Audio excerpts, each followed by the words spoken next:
ગાંધીનગર લાંચ રૂશ્વત વિરોધી શાખાએ 1 કરોડની લાંચ માંગવાના કેસમાં 5 વિરુદ્ધ ગુનો દાખલ કર્યો।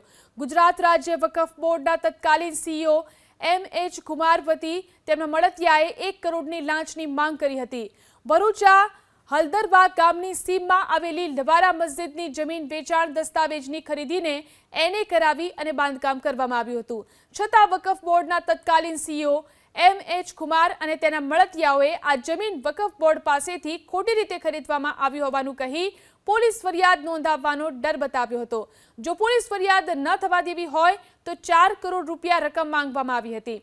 આ બાબતે વકફ બોર્ડના તત્કાલીન સીઈઓ કુમારના મળતિયાઓ સાથે મોબાઈલ ફોનમાં થયેલી વાતચીતના રેકોર્ડિંગ સાથેની એક અરજી એસીબીને મળી હતી।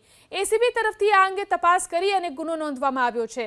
હાલ ફરજ મોકૂફ અને જે તે સમયે રાજપીપળાના નાયબ કલેક્ટર વિજય ચૌહાણ ઉપરાંત ચેલારામ પંચાલ, અર્જુન જોશી, પ્રકાશ નાકિયા અને મોહમ્મદ હુસેન વિરુદ્ધ ગાંધીનગર એસીબી પોલીસ સ્ટેશનમાં ગુનો નોંધવામાં આવ્યો છે।